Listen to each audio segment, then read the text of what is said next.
Tax और income tax के notice का डर, दर्द, भय जो कह लीजिए, इसको शब्दों में बयान करना काफी मुश्किल है, लेकिन हाँ आंकड़ों में मैं आपको बयान करती हूं। कैग ने मॉनसून सेशन में इनकम टैक्स डिपार्टमेंट पर एक रिपोर्ट सौंपी है और इस रिपोर्ट में उन्होंने बताया है कि 82%, 82% ऑफ टैक्स पेयर्स को मिसमैच ऑफ टीडीएस का नोटिस उनके corresponding income tax assessment officers ने, एओज ने भेजा है। यानी कि उन्हें कहा गया कि जो आप टीडीएस की अतिरिक्त मांग कर रहे हैं कि आपका ज्यादा कट गया है, आप रिफंड के हकदार नहीं हैं, आपको अतिरिक्त टैक्स देना होगा। एक तरह से ये अवॉइडेबल है। क्यों अवॉइडेबल है? क्योंकि जब कैग ने ही इनकम टैक्स से वो पेपर्स मांगे, आप वो पेपर्स दीजिए कि जिस बिना पर इन लेटर्स को भेजा गया है, तो इनकम टैक्स डिपार्टमेंट ने वो पेपर्स जो उनके सबूत हैं या उनका जिस बेस है, जिस आधार पर ये टीडीएस मिसमैच का लेटर भेजा गया, वो नहीं दे पाई। यानी साफ तौर पर income tax department tax payer को तो हैरेस करते ही है, कैग को भी अपने रिपोर्ट बनाने में उनसे पूरे पेपर्स नहीं मिले। लेकिन यही हैरेसमेंट, यही डर, भय, इनकम टैक्स नोटिस का, अपील का, इन सब को दूर करने के लिए सरकार लेकर आई है फेसलेस असेसमेंट और अपील की स्कीम। तो क्या है खास इस स्कीम में, आज मैं आपको यही बताने वाली हूं। मैं हूं प्रियंका संभव और मैं कोशिश करती हूं आप तक काम की बात लाने की। मेरे वीडियोस अच्छे लगते हैं तो मेरे YouTube चैनल को सब्सक्राइब करें, और अगर आप मेरा वीडियो देखते हैं satyhindi.com के YouTube चैनल पर तो सत्य हिंदी को सब्सक्राइब करें, बेल आइकॉन को क्लिक करें, ताकि इस तरह के काम की बात की वीडियोस आपसे कभी मिस ना हो।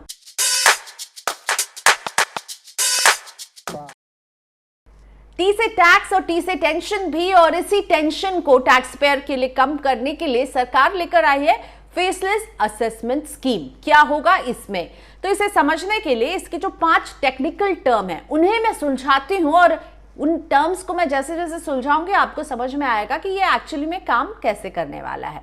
तो पहला टर्म ई असेसमेंट। अब टैक्स पेयर्स का होगा ई असेसमेंट, यानी कि इलेक्ट्रॉनिक असेसमेंट होगा। टैक्स पेयर और टैक्स ऑफिसर के बीच में अब कभी भी मुलाकात नहीं होगी। और अगर सीधे सीधे भाषा में कहूं तो ये कि एज ए टैक्स पेयर अब आपको इनकम टैक्स के असेसमेंट ऑफिसर के मुंह देखने की जरूरत ही नहीं है, उसकी शक्ल आपको नहीं देखनी पड़ेगी, क्योंकि सारा सिस्टम होगा ऑनलाइन। अगर टैक्स ऑफिसर, आप जब रिटर्न भरेंगे, आपके टैक्स से जुड़े कोई सवाल पूछना चाहता है या उसे कोई आपत्ति है, तब भी वो आपको संपर्क नहीं करेंगे। एक पूरा सिस्टम होगा, ऑनलाइन सिस्टम, जिसके जरिए आपको इलेक्ट्रॉनिक मोड के जरिए ये सवाल पूछे जाएंगे और आपको भी 15 दिन के अंदर ऑनलाइन जाकर के अपना ये जवाब सबमिट करना है। इस जवाब को सबमिट करने के बाद क्या होगा वो मैं आगे बताती हूँ। इससे जुड़े कुछ टेक्निकल टर्म्स को जब मैं और आपके लिए इजी बनाऊंगी, लेकिन पहली बात तो ये समझ जाइए कि आप और आपका टैक्स ऑफिसर यानी कि एओ कभी नहीं मिलने वाले हैं। इस पूरे सिस्टम को बाय बाय कह दिया। डायनेमिक ज्यूरिसडिक्शन, यानी कि अब अगर एओ नहीं होगा तो एओ के हिसाब से ही तो वो ज्यूरिसडिक्शंस होते थे, तो अब ज्यूरिसडिक्शंस भी नहीं होंगे। अब सब कुछ ऑनलाइन होगा। ऑनलाइन सिस्टम के जरिए आपके रिटर्न को इवैल्यूएट करके सारे डेटा जो सरकार के पास पहुंचते हैं और आपका जो रिटर्न फॉर्म पहुंचता है उससे इवैल्यूएट किया जाएगा, और अगर उसमें कहीं गड़बड़ी दिखेगी तब आपसे संपर्क किया जाएगा। लेकिन कोई ज्यूरिसडिक्शन नहीं होगा। आप अगर दिल्ली में बैठे हैं तो आपसे दिल्ली का ही एओ या टैक्स ऑफिसर बात नहीं करेगा। हो सकता है कि हैदराबाद के टैक्स ऑफिस से आपको लेटर जाए, वहां आपके केस को देखा जाए, उसकी पड़ताल की जाए, या फिर कलकत्ता जाए। तो इसीलिए अब एक ज्यूरिसडिक्शन जो है ना, उसका कोई एक दायरा नहीं रहा है। वो ऑल ओवर इंडिया आपका केस कहीं भी जा सकता है।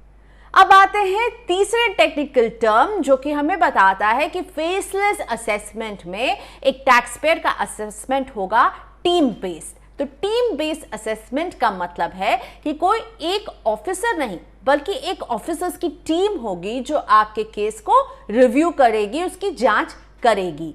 ये कैसे काम करने वाला है, तो सबसे पहले सबसे टॉप पर होगी NEAC, national e assessment centre, नई दिल्ली में, और इसके नीचे होगी REAC, यानी कई रीजनल ई असेसमेंट सेंटर्स होंगे, और हर REAC के अंतर्गत होंगे 4 यूनिट्स। हर रीजनल ई असेसमेंट सेंटर के होंगे 4 यूनिट। पहला unit assessment unit, technical unit, review unit और साथ ही में होगा वेरिफिकेशन यूनिट। यानी एक कोई ऑफिसर नहीं होगा जो आपके पूरे पेपर्स की जांच कर रहा होगा, एक पूरी यूनिट होगी और वो टीम वाइज उसे चेक करेगी।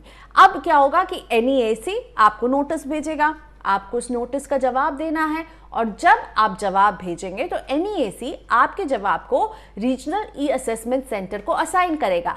तो NEAC तो दिल्ली में है, लेकिन ये REAC जो है वो रैंडमली कंप्यूटर के जरिए चूज किया जाएगा, ऑनलाइन सिस्टम के जरिए इसे पिक किया जाएगा।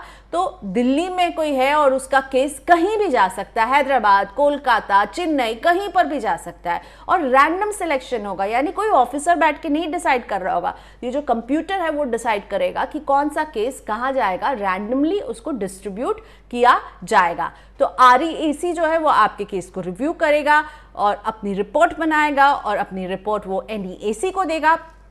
जब NEAC के पास यानी नेशनल ई-असेसमेंट सेंटर के पास ये रिपोर्ट पहुंचेंगे तो वो इनमें से कुछ रिपोर्ट को मानेगा कि हाँ ये ठीक है और उनमें से कुछ 50% रिपोर्ट को फिर से रिव्यू करने के लिए वो किसी और असेसमेंट यूनिट को देगा। यानी कि किसी दूसरे रीजन के असेसमेंट यूनिट में भी उसको एक बार क्रॉस चेक करने के लिए भेजा जाएगा।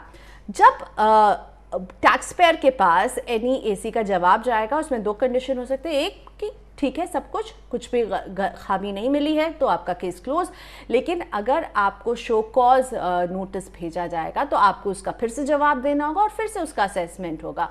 और अगर आप चाहते हैं कि उसका रिव्यू हो तो आप वापस लिखेंगे NEAC को कि मैं चाहता हूं कि इसे आप फिर से रिव्यू करें और फिर से वो पूरी प्रक्रिया होगी और इस बार REAC का रिव्यू यूनिट आपके इस पूरे जवाब को रिव्यू करने वाला है। तो कोई एक ऑफिसर नहीं होगा जिसकी मर्जी पर आप रहेंगे, आप पूरा एक यूनिट होगा और वो कई लेवल्स पर क्रॉस चेक होता रहेगा ताकि कोई आपको तंग करने के लिए, बदमाशी करने के लिए, आपसे कुछ वसूली के लिए आपके पेपर्स को इधर उधर ना दिखाए या आपके रिफंड और आपके टैक्स के मिसमैच की बात ना करे। यानी टैक्स पेयर को जो एक टैक्स ऑफिसर के सामने जाकर अपना केस पेश करना होता था या उसका रिप्रेजेंटेटिव जाता था, आप टैक्स ऑफिसर से बात करते थे और कई बार सेटिंग हो जाती थी, तो उन सेटिंग के चांसेस को बिल्कुल ही ख़त्म करने की कोशिश है।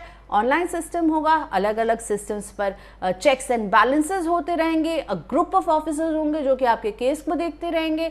यानी आप एक ऑफिसर की मर्जी पर नहीं रहेंगे, यहाँ पर 4-5 लोग होंगे। और सबसे इंटरेस्टिंग ये है कि ये ऑल इंडिया में आपका केस कहीं भी जा सकता है असेस होने के लिए, रिव्यू होने के लिए, वेरीफाई होने के लिए। अब आते हैं चौथे टर्म, और चौथा टर्म है DIN, डॉक्यूमेंट आइडेंटिफिकेशन नंबर। ये भी बहुत ज़रूरी है।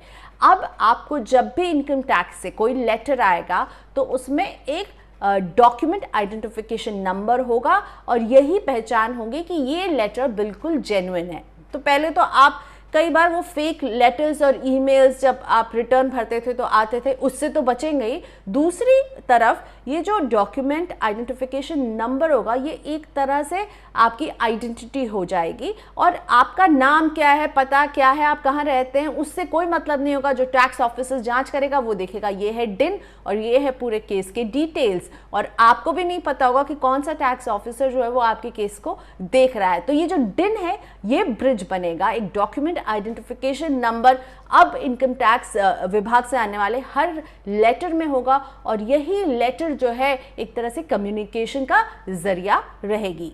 पांचवी बात कि इस फेसलेस असेसमेंट में सर्वे और सर्च करने की पावर अब एक AO के हाथ में नहीं होगी, एक ऑफिसर के हाथ में नहीं होगी, बल्कि जब प्रिंसिपल कमिश्नर कहेंगे कि हाँ सर्वे और सर्च होना है, उनसे लिखित में ये जारी होगा कि हाँ ये होना चाहिए, तभी होगा सर्वे और सर्च। वरना एक AO केवल उसे लगे कि यहाँ सर्वे करना और वो पहुंच जाए तो ऐसा नहीं होगा। बाकायदा एक प्रोसीजर फॉलो होगा और principal commissioner of income tax जो है वो अपनी अनुमति देंगे और उसके बाद सर्वे और सर्च होगा। असेसमेंट में इस बात का भी ख्याल रखें कि ये जब लिखा पढ़ी हो रही होगी कि आपके केस को रिव्यू किया जाएगा, वेरीफाई किया जाएगा, उसमें अगर रीजनल ई-असेसमेंट सेंटर चाहता है कि उसके टैक्स पेयर से बात करनी है, उससे कुछ एक्सप्लेनेशंस लेने हैं, तो ये हो सकता है। लेकिन अगेन जो रीजनल ई असेसमेंट सेंटर को हेड कर रहे होंगे और प्रिंसिपल कमिश्नर ऑफ आईटी के लेवल के जो लोग होंगे वो ये डिसीजन लेंगे, उन तक जो भी असेसमेंट यूनिट उसको देख रही होगी वो ये बात पहुंचाएगी कि हमें टैक्स पेयर से बात करनी है, तब टैक्स पेयर से बात होगी। लेकिन वो भी वीडियो कॉन्फ्रेंसिंग के जरिए ही होगी, फेस टू फेस आपको कभी भी किसी से नहीं मिलना है। तो पूरा सिस्टम जो है फेसलेस होने वाला है। तो साफ तौर पर कोशिश तो पूरी है, जो कि नारा है इस पूरे स्कीम का कि टैक्स पेयर्स को दिया जाए सीमलेस, पेनलेस, फेसलेस सिस्टम। लेकिन अंग्रेजी में कहावत है कि the proof of the pudding is in eating, यानी कि जब ये इंप्लीमेंट होगा और जब आपका इससे सामना होगा तभी पता चलेगा कि ये कितना सीमलेस और पेनलेस है। क्योंकि सालों से इनकम टैक्स ऑफिसर का डर, इनकम टैक्स नोटिस कब है, ये सब हम झेलते आए हैं। और क्या हमारा इनकम टैक्स डिपार्टमेंट ऐसे ही रातों रात बदल जाएगा? स्कीम तो लॉन्च हो गई, उम्मीद करते हैं कि ये वाकई में हमारे पूरे इनकम टैक्स का जो एक्सपीरियंस है उसको पेनलेस बनाए, और इंतजार रहेगा कि कितना पेनलेस बनता है। फिलहाल मैं आपसे इजाजत लूंगी इस रिक्वेस्ट के साथ कि अगर आपको मेरे काम की बात के वीडियोस अच्छे लगते हैं तो मेरे YouTube चैनल www.youtube.com/प्रियंका संभव को जरूर सब्सक्राइब करें। और अगर आप मेरा ये वीडियो देखते हैं सत्यहिंदी.com के YouTube चैनल पर तो सत्य हिंदी को भी सब्सक्राइब करें, बेल आइकॉन को क्लिक करें। और मैं फिर मिलूंगी आपसे कुछ ऐसे ही काम की बात लेकर के। अभी के लिए इतना ही। सत्य हिंदी के और वीडियोस को देखने के लिए हमारे YouTube चैनल को सब्सक्राइब करें और सीधे नोटिफिकेशन पाने के लिए बेल आइकन दबाएं।